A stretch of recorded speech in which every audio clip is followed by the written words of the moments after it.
Semua agama itu semuanya mengajarkan kebaikan. Jadi apa harus kita berbeda dengan itu? Anda merasa benar sebagai Muslim, sedangkan yang lain juga mengajarkan kebaikan. Mungkin pemikirannya saja. Semua agama itu semuanya mengajarkan kebaikan. Jadi apa harus kita berbeda dengan itu? Mungkin kadang-kadang kita diajukan dengan pertanyaan itu. Anda merasa benar sebagai Muslim, sedangkan yang lain juga mengajarkan kebaikan. Nah, gimana kita mensikapi? Kalau Baik, gini Mas, konsepsi agama itu kan bisa diuji dalam 3 aspek. Ya kan? Satu aspek ketuhanan, teologinya. Yang kedua aspek ibadah, tata cara dia ibadah. Yang ketiga muamalah, yang mengatur pedoman dalam berinteraksi secara sosial. Yeah. Ya kan? Oke, boleh jadi di aspek yang ketiga, semua menunjuk kepada yang benar. Mengajarkan interaksi yang benar dengan sesama. Yeah. Silahkan Anda cek ya. Pasti semua agama mengatakan harus jujur, nggak boleh mencuri, kan? Nggak boleh berzina dan sebagainya. Jadi kalau ada yang membolehkan berzina, menipu dan sebagainya, dipertanyakan konsepsi keagamaannya. Di aspek yang ketiga ini, secara hukum sosial, semua bisa sepakat. Tapi dikatakan agama harus memenuhi unsur 2 lagi. Konsepsi ibadahnya bagaimana? Di agama pasti ada ibadah, karena ibadah itu konsekuensi dari keadaan seorang hamba yang menuhankan sosok Tuhan. Pembuktian dari sifat menuhankan itu adalah ibadah. Harus menyembah Tuhannya. Bagaimana konsepsinya? Caranya bagaimana dia beribadah? Diatur tidak?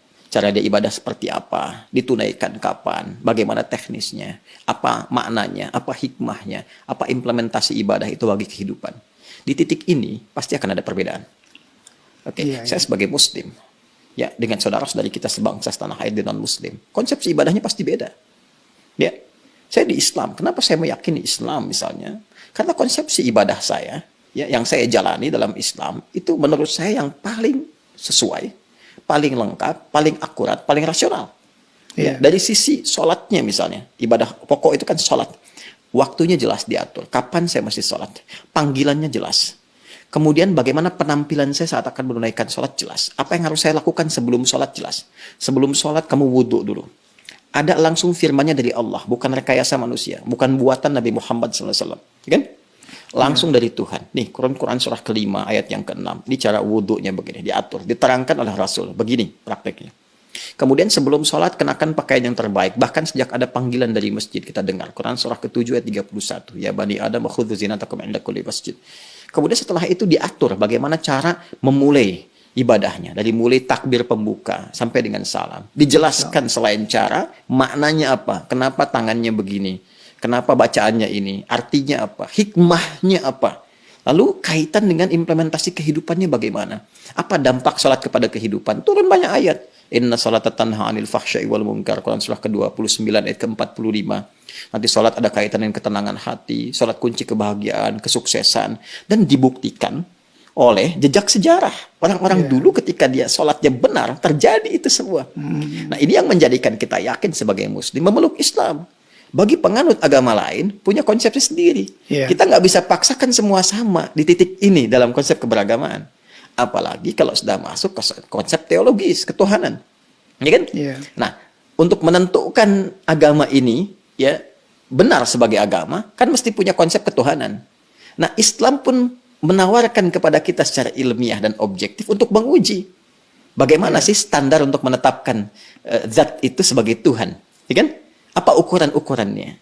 Maka Islam menyampaikan, misalnya di Quran surah ke-42 Asy-Syura ayat yang ke-11, laisa kamitslihi syai' di ujung ayatnya. Ya, sifat Tuhan itu nggak boleh sama dengan selain Tuhan. Ya, harus beda, 100% harus berbeda. Ya, jadi kalau misalnya manusia ini lemah, maka Tuhan mesti lebih kuat. Nggak boleh sama dengan makhluk. Kan? Kalau manusia berpasangan, Tuhan itu harus esa, harus tunggal misalnya. Demikian banyak hal yang bisa ditampilkan. Nah, konsepsi teologi ketuhanan ini, setiap agama itu pasti berbeda. Ya kan? Nah, tinggal kita uji. Kan negara memberikan kepada kita hak penuh, merdeka untuk memilih. Dan dahsyatnya, Al-Quran memberikan kesempatan kepada kita itu secara merdeka. Terbuka untuk memilih. Bahkan dalam aspek teologi, di Quran surah ke-47 Muhammad, ayat yang ke-19. Kata Allah, fa'lam. Anda mesti punya dasar pengetahuan. Annahu untuk menetapkan la ilaha illallah. Untuk menetapkan tiada Tuhan selain Allah. Jadi untuk menetapkan konsep ilahiyat, teologis, ketuhanan, yang meyakinkan kepada kita, oh ini Tuhan saya Allah. Ya kalau ditanya kenapa Anda nggak pilih Tuhan yang lain, kata Allah, Anda jangan sekedar bersyahadat misalnya, mengatakan asyhadu an la ilaha illallah. Itu syarat pertama menjadi muslim, syahadat.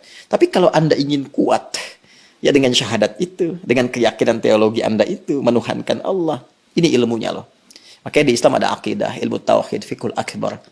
Nah, jadi boleh jadi semua agama itu punya konsepsi yang sama dalam aspek muamalat, interaksi sosial yang membawa norma-norma kehidupan dalam ragam interaksi sosial.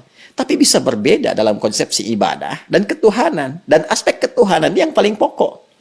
Ya kan? Iya. Jadi kalau semua sama, berarti kan mesti ada yang spesial, yang beda kan? Ya, betul. Ya, itu yang menjadikan Anda, saya, kita melihat yang spesial ini bagi saya. Konsepsi Islam sangat jelas, tidak ambigu. Ya, menentukan ketuhanan jelas. Fa'lam annahu la ilaha illallah. Innani anallahu la ilaha illa ana fa'budni. Ya, saya Allah, kata Allah, nggak ada Tuhan yang dipertuhankan selain saya. Ya, maka sembah saya. Nah, saya mencari, saya membandingkan, melihat dengan keyakinan lain, saya temukan yang paling jelas. Tidak ambigu, tidak susah dipahami sebagai muslim ya. Ya, dan saat yang bersamaan ketika kita meyakini Allah pun sebagai Tuhan, memeluk Islam, beribadah dalam Islam, saat yang bersamaan tetap diminta oleh Al-Quran, la ikraha fid din, gak boleh paksa orang. Betul. Indah gak? Iya, indah sekali. Lakum dinukum waliyadin. Hormati keyakinan orang lain. Kamu meyakini Islam sebagai agama yang benar, ya, tapi hormati orang lain juga. Ya, jelaskan keislaman Anda itu lewat penampilan Anda, karakter Anda, perilaku Anda, sifat dan sikap Anda. Kalau ditanya, jelaskan, jawab, dan sebagainya. Masya Allah. Indah nggak? Indah, Pak. Ya, jadi di situ titik perbedaannya. Jadi nggak bisa kita katakan semua agama sama, karena konsepsi dasarnya itu berbeda. Iya, iya. Paham sekarang ya? Betul, betul. Nah, kalau paham berarti nggak ditanya lagi. Ya, mungkin kita luruskan, Ustaz. Jadi, Berarti ada yang bengkok. iya. Ya, yang diluruskan pernyataan saya atau ada masalah nih di luar. yang berkembang sampai Anda angkat kaki itu. yang berkembang di masyarakat, Ustaz. Jadi, Muslim yang semakin berilmu, otomatis makin toleran terhadap masyarakat di sekitarnya. Mungkin bisa dibilang begitu, Ustaz. Ya, bisa disimpulkan demikian toleran dalam aspek-aspek yang perlu ditoleransi. Betul, betul, betul. Dan ini ekspresi toleransi itu pun sesuai dengan kebutuhannya. Jadi jangan berlebihan juga. Nggak bisa toleran itu misalnya, ini lebih berkembang lagi, ikut-ikutan beribadah sesuai dengan agama-agama orang lain. Ya, mungkin itu ya. Anda nggak bisa toleransi ikut ke tempat ibadah orang. Justru itu intoleran yang sangat tinggi. Iya. Paham nggak maksudnya? Paham, Ustaz. Paham. Apa coba? Ulang lagi nanti. Bukan. Intoleran yang sangat tinggi. Kenapa? Iya, Kenapa? Karena saat dia hadir di kebebasan. tempat orang itu, hati dia meyakini bahwa itu salah. Iya, iya. Tapi dia terpaksa hadir di situ untuk mewujudkan konsepsi yang salah. Iya, iya. Saya toleran nih, datang ke tempat ibadah orang lain. Tapi di hati dia mengatakan ini salah nih, ini nggak benar nih. Iya. Nah, itu kan kalau dalam bahasa agama, nifak, munafik, hipokrit gitu kan. Iya. Jadi saya kira itulah.